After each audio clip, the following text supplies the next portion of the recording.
Assalamualaikum warahmatullahi wabarakatuh. Perkenalkan, nama saya Heni Aprilia dari kelas 12 Farmasi. Ingin melakukan ujian praktek kimia, mengidentifikasi asam basa dan pengukuran pH. Dasar teori.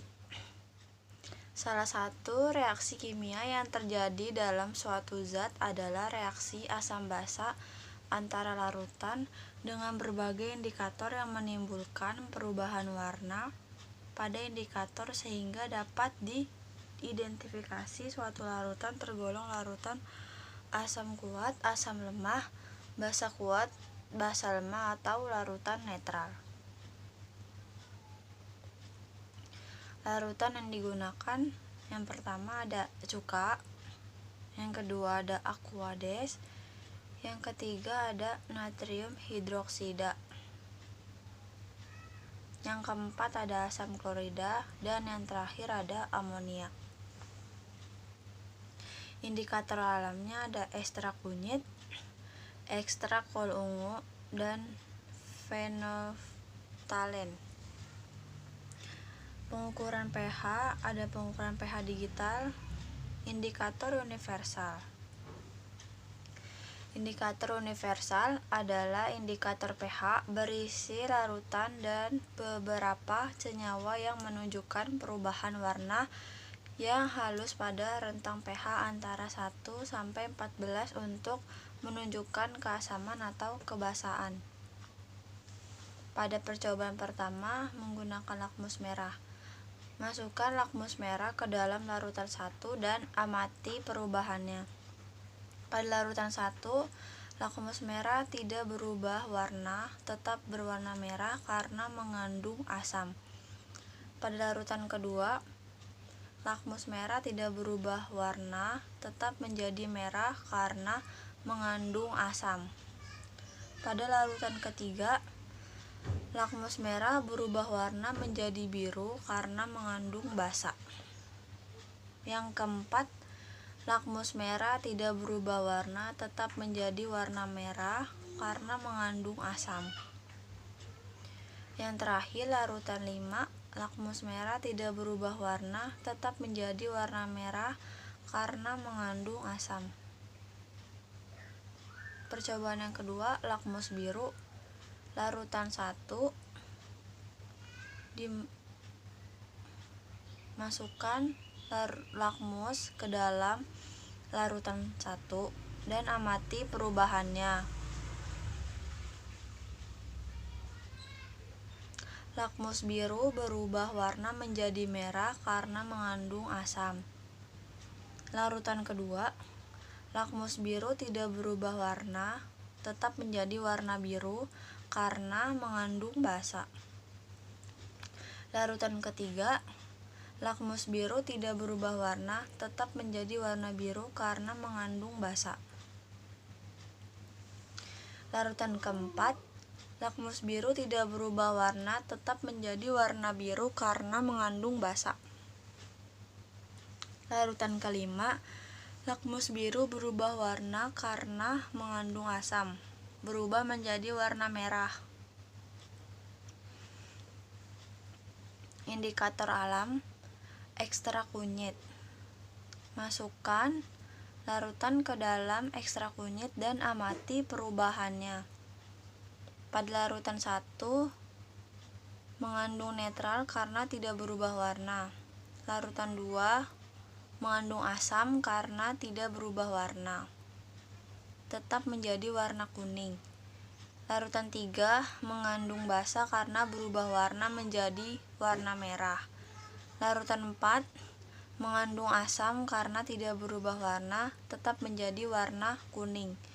Dan yang terakhir, larutan 5 mengandung asam karena tidak berubah warna, tetap menjadi warna kuning.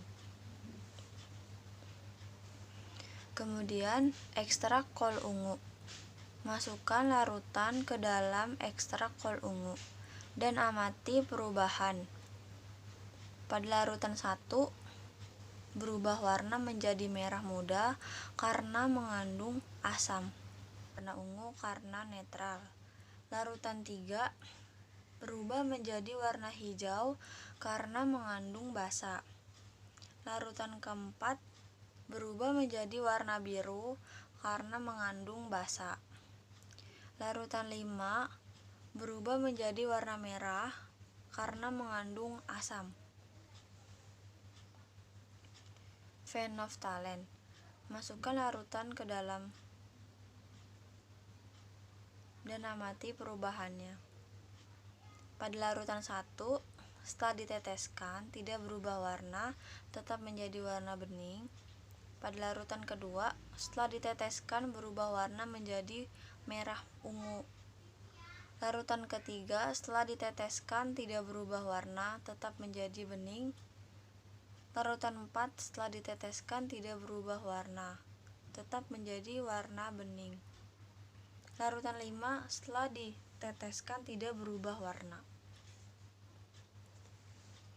Indikator pH-nya pada larutan 1 termasuk ke dalam pH 4 sesuai gambar. Pada larutan kedua termasuk ke dalam pH 7 karena pH 7 yang paling mendekati oleh gambar.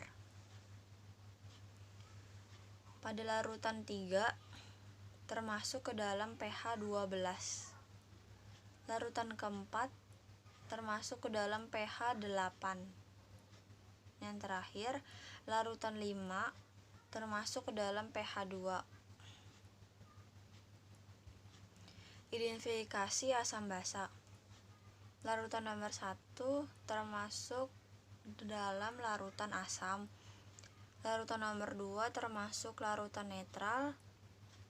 Larutan nomor 3 termasuk larutan basa. Larutan nomor 4 termasuk larutan basa.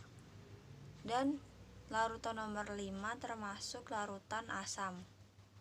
Yang kedua, pengukuran pH. Indikator universal. Larutan nomor 1 adalah pH 4. Larutan nomor 2 termasuk pH 7. Larutan nomor 3 termasuk pH 12. Larutan 4 termasuk pH 8. Dan larutan nomor 5 termasuk pH 2. Untuk pertanyaannya nomor 1, jika diketahui data larutan sampel berikut, jodohkan atau buat garis penghubung nama senyawa berikut dengan larutan sampel berdasarkan pengamatan yang telah dilakukan. Sampel larutan 1 menunjukkan HCl atau asam klorida. Sampel larutan 2 menunjukkan H2O atau Aquades. Sampel larutan 3 menunjukkan NaOH atau soda api. Sampel larutan 5 menunjukkan CH3COOH atau asam asetat atau asam cuka.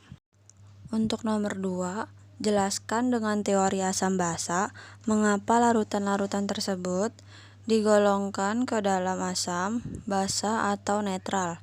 Jawabannya, larutan pertama merupakan CH3COOH yang termasuk golongan asam lemah karena pH-nya adalah 4. Larutan 2 merupakan H2O atau Aquades yang termasuk golongan netral karena pH-nya 7.